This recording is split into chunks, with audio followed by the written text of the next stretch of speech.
This program contains true stories of rescues. All of the 911 calls you will hear are real. Whenever possible, the actual people involved have helped us reconstruct the events as they happened.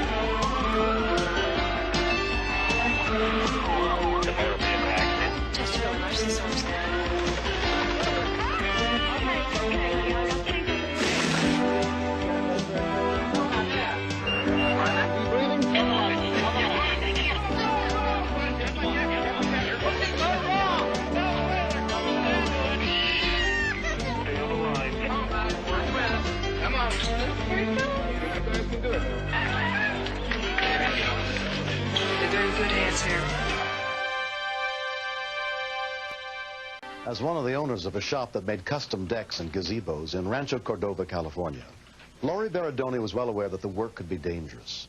But on the morning of September 10th, 1991, she was reminded that when tragedy strikes, we can be called upon to do things we never imagined we could do.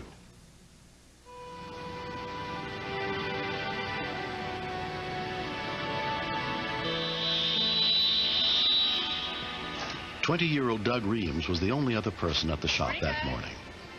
I went back to say hello to Doug and see how he was doing. He told me that he had a terrible weekend. His dog got hit by a car, and when he went out to help the dog bit him. And so he was looking forward to getting the work week started.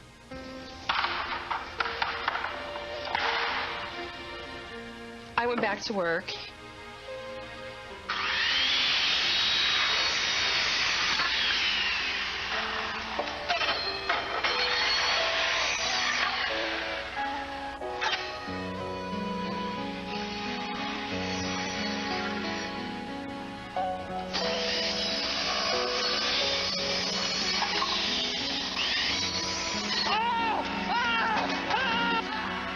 It was like a scream that I've never heard anywhere in my life. And I knew that he'd cut his hand off, even though I wasn't in the same room with him. Come on. Fire dispatch, what is it? Someone got their hands. Calm down. What's the address? 3339. Take off your shorts. Calm down. Listen to me. She was a little out of control. At times you have to go through and really, basically get in there and just tell them, look, you got to listen to me. We're trying to help the person, and we need you to be calm so you can help them. Are you at the Redwood shop there? Yes. Okay. Where is the person now? He's standing in the back shop. Okay. Has somebody got a clean towel we can put? What I want you to do is wrap a towel around I don't it. have anything. I don't have anything. Any paper towels or anything of that nature? No, toilet paper. That won't work. Call was taken by Sacramento Regional Communications Dispatcher, Vic Wathier. Wrap it up. We needed to get some direct pressure on that bleeding. Even a T-shirt or something of that nature. Yes, yes. Okay. How bad is the hand? Is it off? I don't know. Okay. Take it and wrap it up. Doug, don't move. I said, Doug, we've got to get off your shirt. So we took Doug's shirt off and wrapped it around the wound.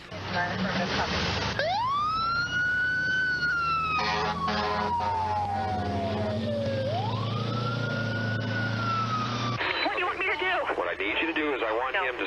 I think he's going into shock. Okay, then we want him to lay down. Come on, Doug, I want you to lay down. Okay. Come on, let's lay down on the ground. I was afraid maybe I'd pass out. I don't deal with the sight of blood well at all, usually. I gotta stop the blood. I gotta stop the blood.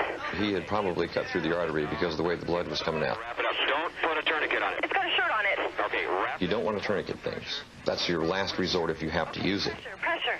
Okay. Okay, now I want you to do is I want you to lay him flat like he is. Okay. I want you to elevate his legs about 18 inches. Put your or legs so. on the bench.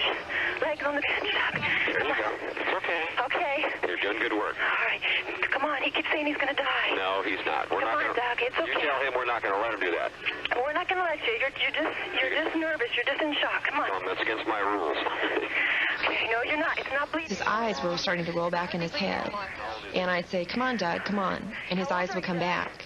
And I knew that if I lost it, that there would be no one there to help him. What do you do, cut on a saw? Yeah. Okay. Does he know how much he cut? How much did you cut, Doug? About all the way through. Okay. The hand has not been basically amputated, right? It's through the bone. Okay, it's through the bone, so it's hanging basically by the skin. Yeah. Okay.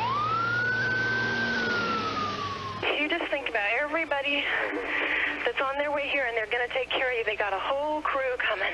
Atta girl. So I want Good you to work. just hang on. Come on, you know you're not going to die. We're not going to let that happen. Good girl, Lori. It's okay. It's going to be okay. Atta girl. Okay, let's say a prayer, okay? Okay. Oh, dear Lord, please help Doug right now. Help him to get through this and take his hand and walk with him. Give them Godspeed on the way here. When she started saying the prayer, that was probably the most thing that caught me on that call. Please help the ambulance to hurry. Sacramento County Fire Rescue Units were the first on the scene. Okay, they're here. Should I leave them here? No. I want you to stay on the line with me until they get here. Can I go out front and flank? Yes. They're here. Okay. He says it's through the bone. It's through the bone. He's concerned he's lost too much blood. Take care of you. We're going to take care of you. Okay. When I heard John's voice, then I knew she was in good hands. Okay. All right, thank you. Good luck to you. Bye-bye. Bye-bye now. Looking at the scene, the amount of blood that was on the floor and on the walls, I had estimated approximately 15% of his blood volume right there that he had lost. With arterial bleeding that within minutes a person could die from loss of blood. We virtually constructed a splint from the lower part of his arm all the way up to his fingertips with gauze pads and cling.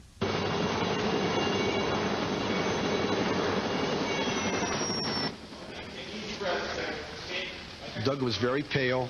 He's telling us he doesn't want to lose his hand. He's telling us that he doesn't want to die. Doug was taken by life flight to the trauma unit of the University of California Davis Medical Center. His father, Russ, was there waiting for him.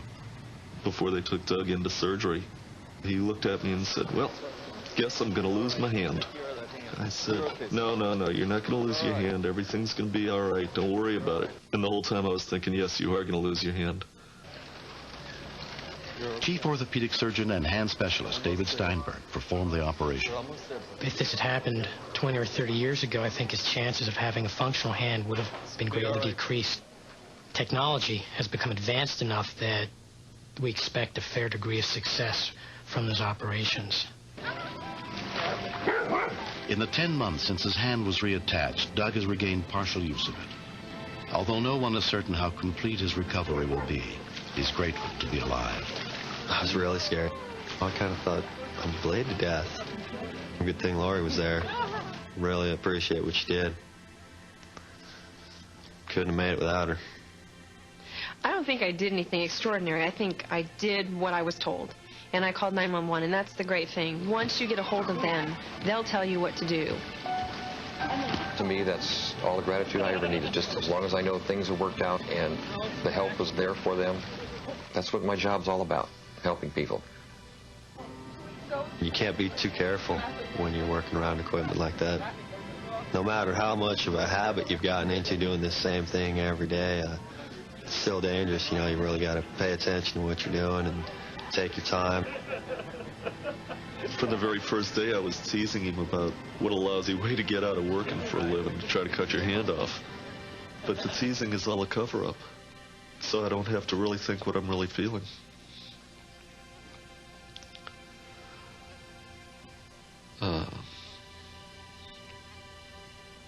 And what I'm really feeling is I could have lost my son. Everybody involved. Really thank everybody.